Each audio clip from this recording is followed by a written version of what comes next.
Shalom. Shalom. Terima kasih. Kita masih ada dalam semangat pagi, dan apalagi hari ini kita ada dalam semangat kemerdekaan di hari yang kedua. Hari ini tanggal 2 Agustus tahun 2026. Tentu kita semua, baik dari rumah-rumah, kantor sekolah, bahkan gereja, sibuk mempersiapkan perayaan hari ulang tahun kemerdekaan Republik Indonesia.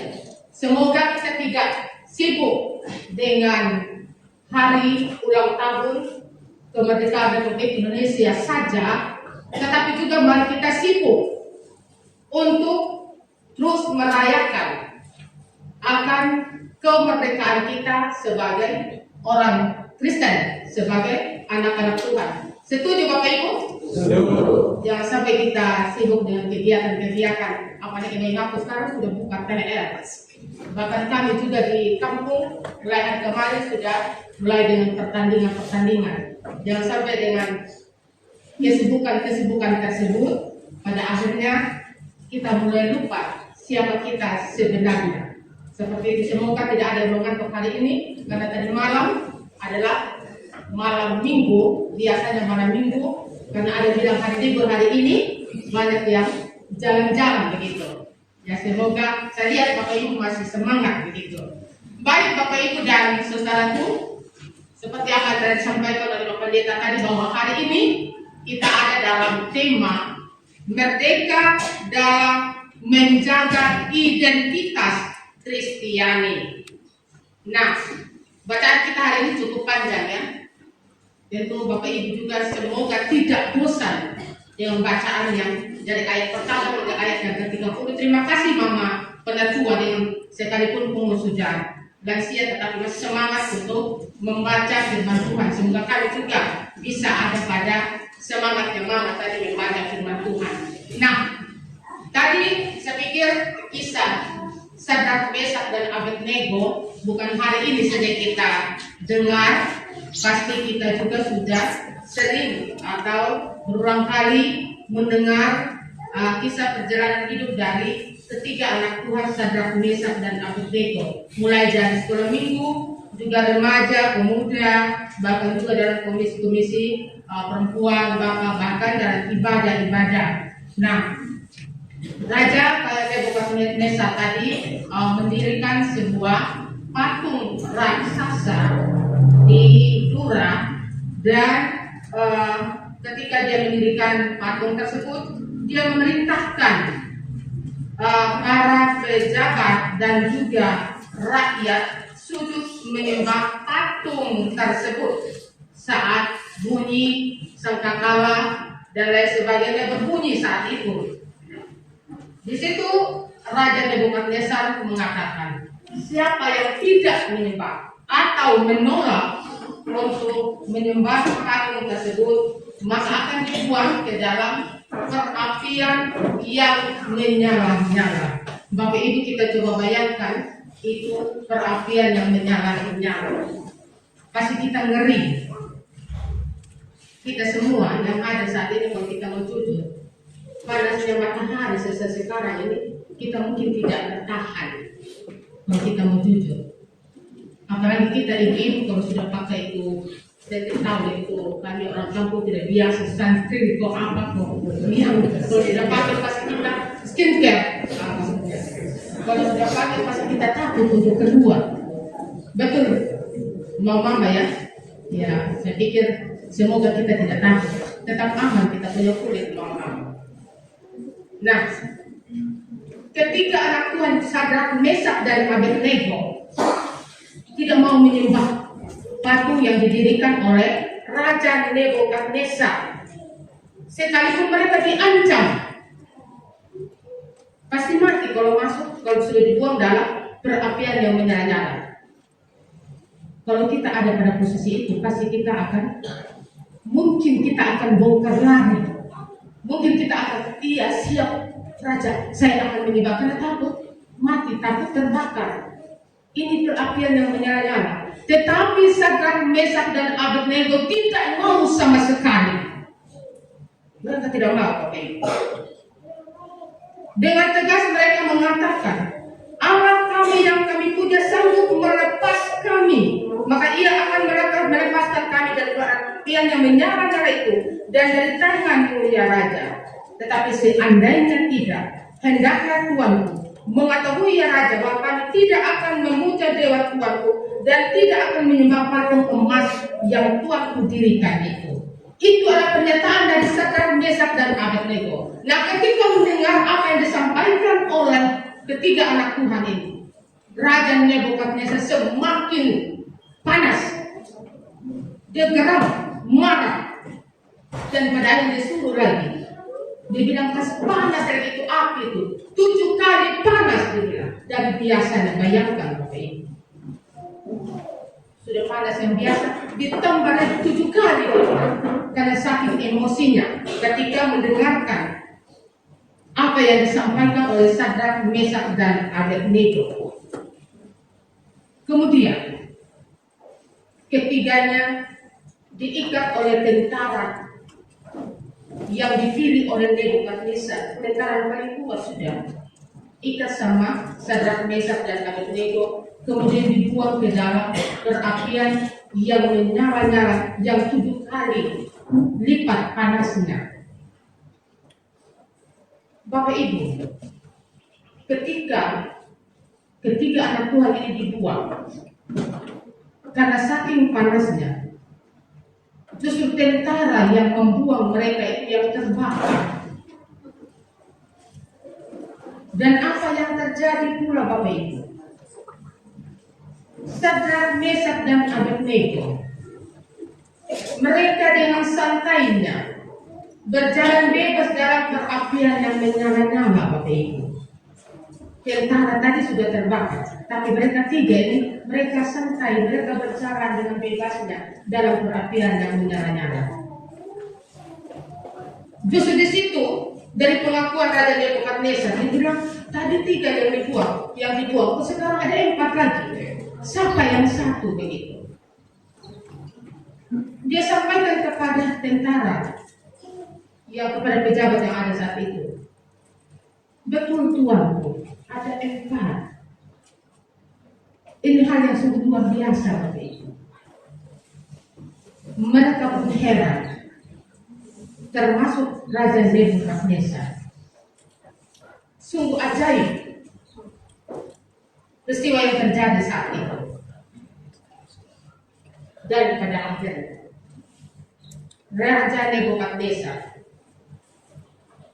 dia mendekati pintu perapian itu dan memanggil Sadrak, Mesak, dan Abednego, keluarlah dan datanglah kemari.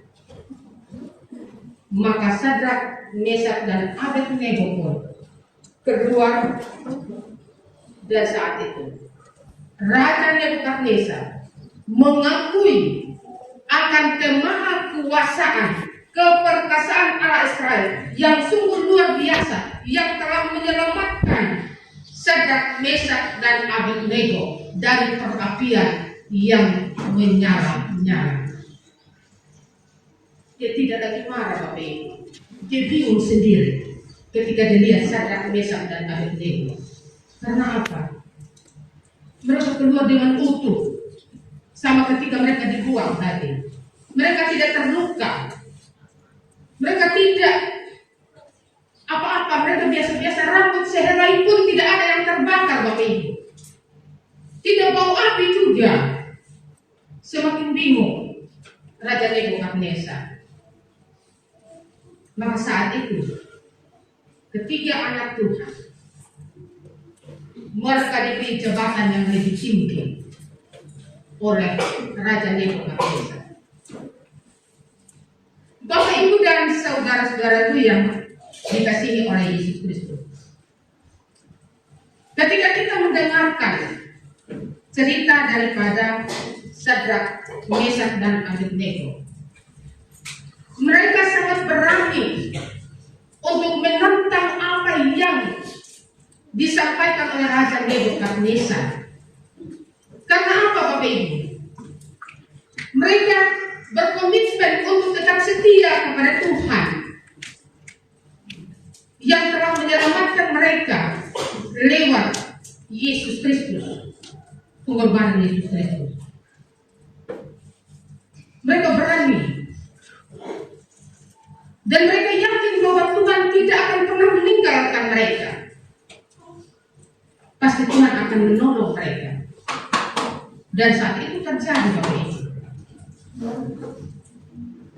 Bapak Ibu dan saudaraku yang dikasihi oleh Yesus Kristus. Tema tadi mengatakan merdeka dalam menjaga identitas Kristiani. Bapak Ibu dan saudaraku, kita semua yang ada saat ini, jangan ada yang bilang sebagai anak Tuhan, saya belum merdeka. Kalau sampai seperti itu, perlu dipertanyakan.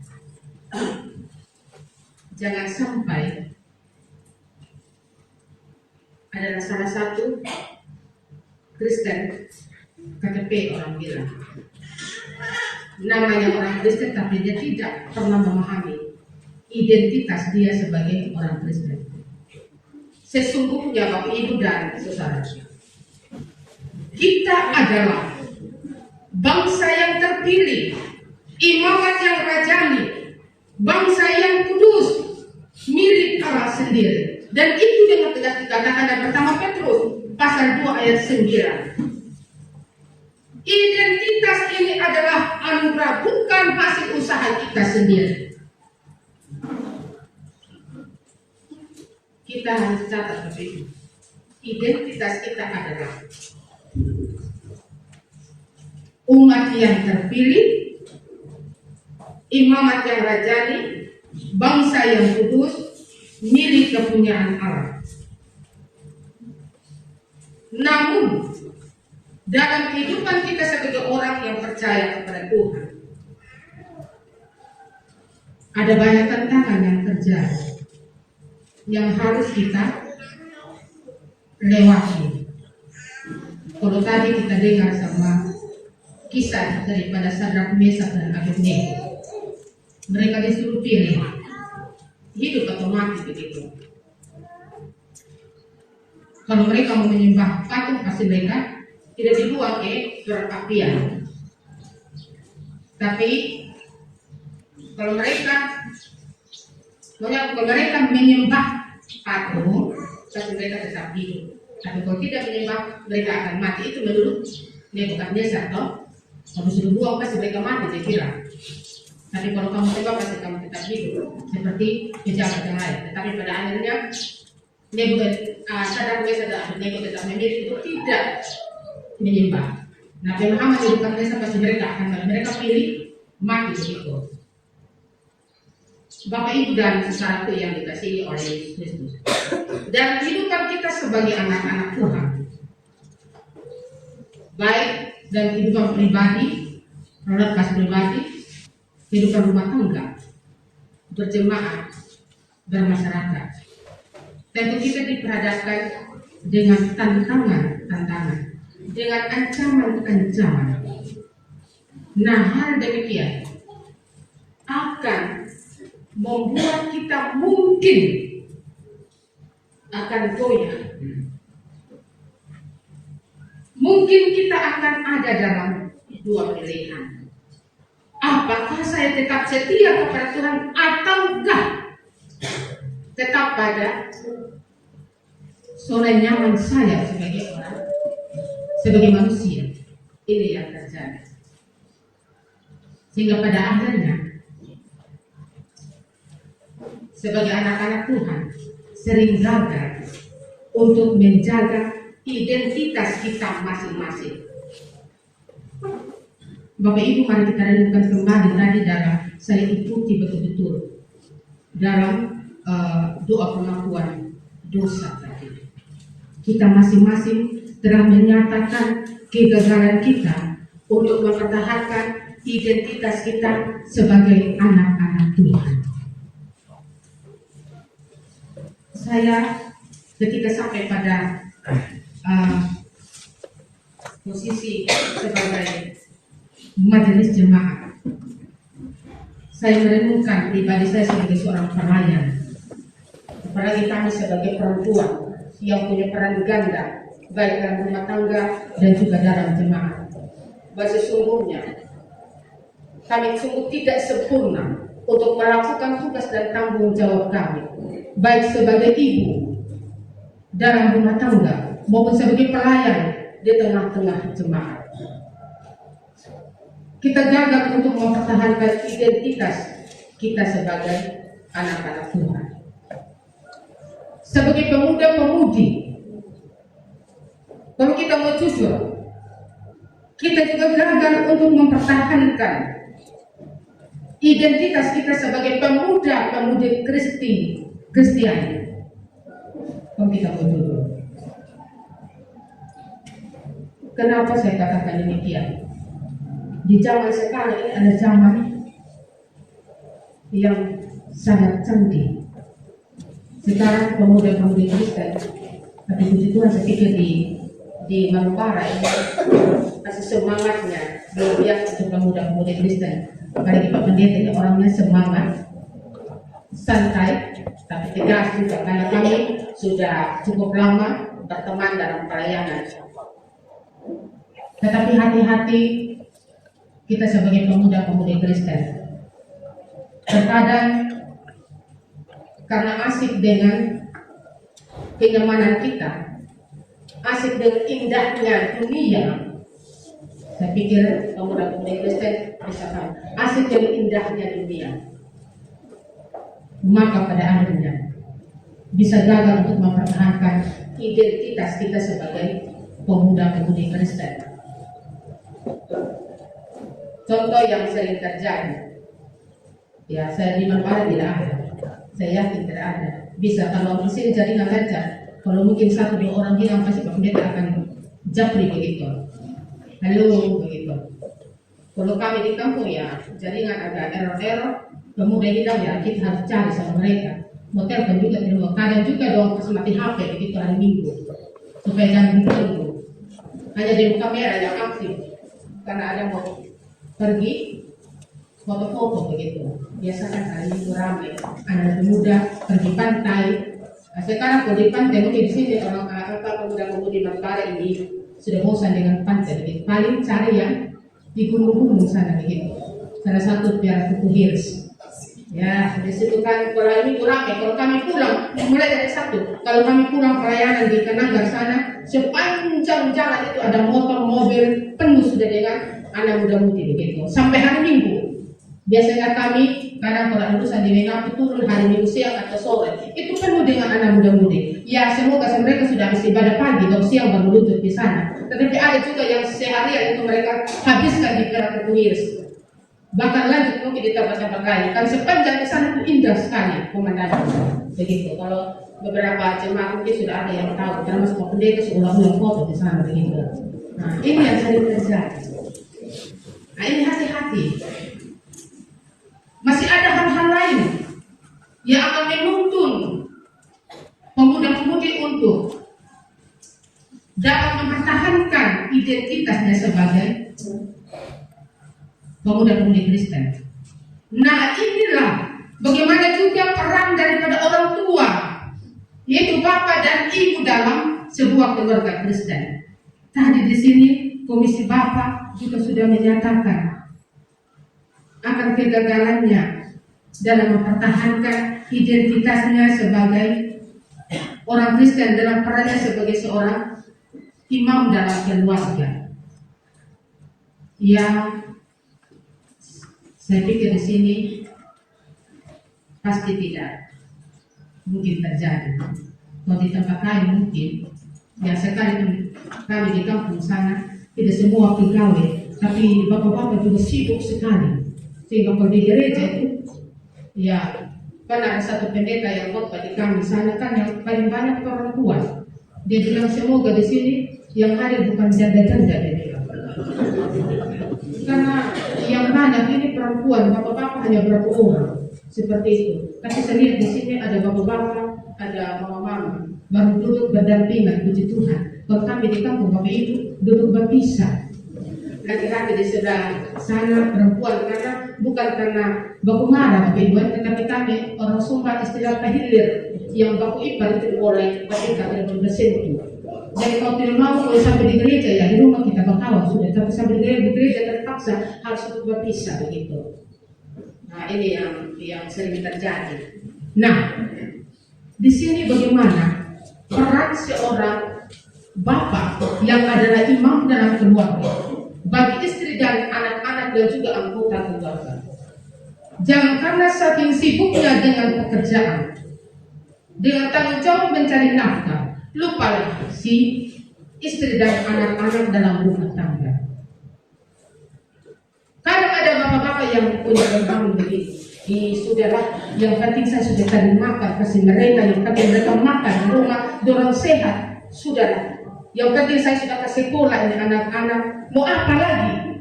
Tapi dia tidak tahu lagi dia punya tugas dan peran yang lebih penting di hadapan Tuhan sebagai kepala keluarga yang harus menuntun, membimbing istri dan anak-anak untuk tetap setia di hadapan Tuhan. Lebih parah lagi, ya ini saya ngomong contoh yang konkret seperti ini. Ada bapak-bapak, jemaah bapak-bapak, sebentar ini Pak ada bagian juga, bukan apa yang saya bilang. Ini saya angkat supaya kita tidak seperti itu. Ada bapak-bapak yang sesungguhnya dia harus menjadi teladan dalam keluarga. Tetapi justru namanya anak-anak, ya anak dan sekarang kalau dulu nih kalau masanya kami tahu tidak enak kalau bapak ngomong apa mau, iya siap, ikut tidak akan ngomong, tidak komentar. Kadang kalau sakit hanya air mata, tapi sekarang mulai anak-anak bapak beromong aja susah diset begitu. Misalnya begini, bapak larang tidak boleh minum mabuk, tidak boleh rokok, tidak boleh main judi, tidak boleh keluyuran sampai tengah malam. Yang benar sekali. Tetapi ternyata hal-hal yang dia katakan itu yang dia lakukan, dan pada akhirnya si anak itu berpikir, bapak larang saya tidak boleh minum, bapak juga tiap malam duduk di tengah-tengah minum. Larang saya rokok, bapak juga setiap hari itu satu bungkus sudah habis. Bapak bilang jangan keluyuran. Bapak keluar jam 7 malam, pulang jam 10 itu malam. Jadi anak bilang tadi, percuma saya bapak ngomong begitu. Kalau bapak juga seperti itu, tak pada bedanya bapak dengan saya begitu. Nah itu anak-anak yang dalam hatinya dia memang tidak ada memang niat untuk mempertahankan identitasnya sebagai pemuda Kristen, sebagai pemuda Kristen. Kalau dia punya niat untuk tetap dia hidup sebagai pemuda Kristen, apapun yang dilakukan oleh orang tuanya pasti sebenarnya tidak ikut, dan bahkan dia mungkin dia akan bilang begini, ya bapak tidak boleh begitu kok. Bapak kan sesungguhnya harus jadi contoh dan teladan dalam keluarga. Pasti dia begitu. Nah anak-anak kita yang satu anak-anak kita harus berani juga. Dan karena dipukul sebentar kita bilang, terserah sudah bapak dia menjadi apa menjadi. Yang penting kita tiap hari dapat uang jajan, kita makan enak dan lain sebagainya. Jangan seperti itu. Mari kita ingatkan juga orang tua kita, demikian juga sebagai istri. Mari kita ingatkan kita punya suami. Jangan bilang terserah dia bertanggung jawabkan dia punya pribadi dan Tuhan kau dia menjadi apa jadi. Yang penting setiap hari dia kasih uang untuk belanja bulanan begitu. Dia kasih uang untuk belanja make up dan lain sebagainya. Yang penting dia penuhi sampai kebutuhan diatur sudah punya. Jangan seperti itu dalam kehidupan kita sebagai keluarga Kristen.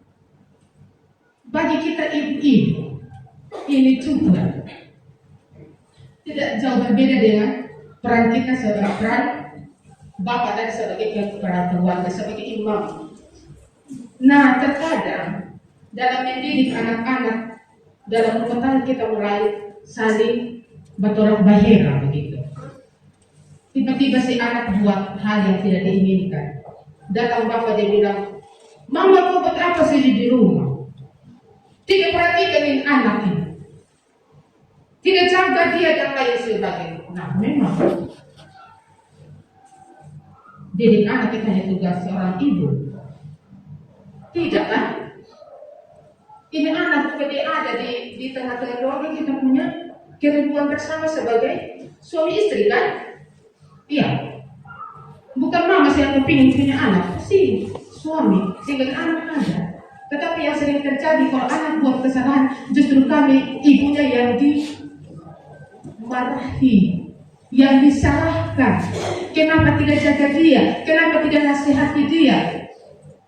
Kenapa tidak bimbing dia dan lain sebagainya? Nah, ini yang sering. Nah, karena itu sebagai orang tua, bapak dan mama itu kita harus bersama-sama untuk mendidik, mengarahkan anak ini, dan juga mendoakan. Ini sangat penting, mendoakan anak ini supaya dia tetap menjadi anak Tuhan yang setia, tidak terpengaruh dengan lingkungan di mana dia berada, tidak terpengaruh dengan hal-hal yang membuat senang untuk sementara saja. Ini yang harus kita jaga. Bapak Ibu dan saudaraku yang dikasihi oleh Yesus Kristus, demikian juga kami sebagai pelayan-pelayan. Kami terkadang sering gagal untuk mempertahankan identitas kami sebagai pelayan di jemaat.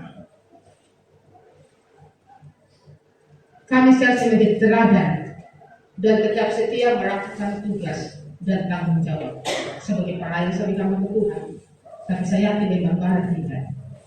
Pendeta pertama bersama rekan-rekan pelayan pasti. Tapi sering terjadi kalau kita berjujur, banyak hamba Tuhan yang tidak setia oleh karena berbagai hal.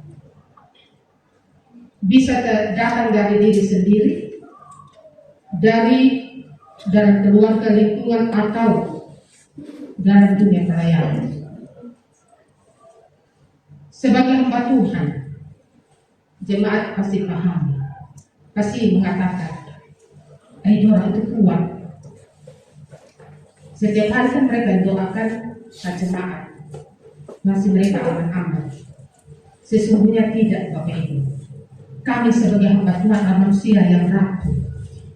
Kami butuh topangan, kami butuh didoakan, kami butuh dikuatkan. Karena apa, Bapak Ibu dan saudara? Ketika tantangan terjadi, terkadang kami mulai lemah, bahkan juga kami memilih untuk mundur, tidak lagi melakukan tugas pelayanan. Ini yang sering terjadi. Bapak Ibu dan saudara, kalau kami di kampung, ya kalau memang itu majelis dia jadi penetua atau dia atau kami pun sebagai pendeta, vikaris, guru Injil, jadi hamba Tuhan, sekedar jadi hamba Tuhan itu bahaya sebenarnya. Ketika ada tantangan dalam pelayanan, ya mungkin tersinggung dengan bahasa jemaat, mulai sudah pelan-pelan mundur. Ada persoalan dalam pelayanan juga mulai menghilang, tidak lagi melakukan tugas pelayanan. Dan banyak hal-hal lain yang terjadi yang membuat hamba-hamba Tuhan tidak lagi setia dalam pelayanan. Terkadang kami juga sebagai pendeta, kalau jujur, ya sering juga diperhadapkan dengan hal-hal yang menuntun kami untuk tidak lagi setia dalam pelayanan. Karena sesungguhnya sebagai hamba-hamba Tuhan yang telah menerima tugas pelayanan yang dipercayakan oleh Tuhan, kita harus punya komitmen untuk tetap setia, sekalipun nanti kita berhadapan dengan berbagai tantangan dalam pelayanan. Bapak Ibu dan saudaraku yang dikasihi oleh Tuhan kita Yesus Kristus. Apa yang harus kita lakukan sebagai anak-anak Tuhan untuk mempertahankan identitas kita? Yang pertama, Bapak Ibu, mari kita tetap setia menjalin hubungan yang baik dengan Tuhan, sehingga pada akhirnya kita tetap kuat, kita tetap ditopang dalam memperjuangkan kehidupan kita sebagai orang Kristen. Kalau kita hanya gereja, ya kapan kita mau, ya kita ikut ibadah. Kalau lagi sibuk nanti saja. Ya saya kadang di sana juga kalau ada jemaat begini, kalau kita biasa kalau ada perkunjungan pertemuan, kalau dulu ini, ibu saya masih ada pergumulan, nanti saja baru kami ikut di bulan berikut ini, ya 3 bulan lagi toh. Nah saya bilang gini, Bapak berdoa baik supaya Tuhan kasih waktu 3 bulan. Kan kita tidak pernah tahu kita punya waktu hidup di dunia. Pakai alasan ada pergumulan. Ya ada pergumulan, ya datang di hadapan Tuhan. Jangan pikir pergumulan sendiri di rumah dan tidak mau ikut pertemuan, tidak mau ikut ibadah. Biasanya kita seperti itu. Nanti sejak ibu, saya tidak nyaman. Saya pergi dengan pergumulan yang banyak, dengan batin yang tidak siap, ya dengan batin yang tidak nyaman. Ya, kalau tinggal di rumah mau tahu mulai sampai itu pergumulan. Itu batin yang tidak nyaman, siapa yang kasih nyaman kalau tinggal di rumah? Coba. Ya datang di gereja, datang di hadapan Tuhan, bawa itu pergumulan, bawa itu batin yang tidak nyaman supaya Tuhan kasih nyaman lah. Seperti itu. Bapak Ibu dan saudaraku yang dikasihi oleh Yesus Kristus. Kisah Sadrak, Mesak dan Abednego. Sekalipun dalam suasana yang tidak sangat nyaman, mereka tetap memilih untuk tetap setia kepada Tuhan. Mereka tetap memilih. Sudah kena kepet tadi ini, kalau kau tidak sembah, kau masuk dalam api, pasti mati begitu pikiranmu. Tapi mereka tidak. Itu yang harus kita renungkan, Bapak Ibu. Bagaimana hubungan kita yang kuat dengan Tuhan akan menolong kita untuk dapat mempertahankan identitas kita sebagai orang Kristen yang telah dimerdekakan lewat pengorbanan Tuhan kita Yesus Kristus. Yang berikut, bersatu dalam kasih, saling meneguhkan dalam persekutuan. Sebagai keluarga Kristen, sebagai jemaat Tuhan, mari kita ada dalam kesatuan yang dilandasi dengan kasih Kristus. Kita saling meneguhkan, kita saling menasihati, kita saling mengingatkan satu dengan yang lain, kita saling mendoakan satu dengan yang lain. Kemudian yang berikut, mari kita terus berjuang memperbaharui diri kita setiap hari, memperbaharui diri kita, pribadi kita setiap hari, dengan mengakui kelemahan kita di hadapan Tuhan, mengakui kegagalan kita, mengakui keterbatasan kita di hadapan Tuhan. Kita bertobat dengan sungguh, bangkit kembali dalam kasih karunia Tuhan. Itu yang harus kita lakukan. Jangan kita pasrah sempurna, Bapak Ibu. Sering terjadi kita sebagai anak-anak Tuhan. Biar sudah, Bapak pendeta mau pendeta, saya sudah manusia berdosa. Mau bagaimana lagi? Tuhan itu kata bagaimana lagi itu ya? Itu iblis dia bersorak-sorai sudah.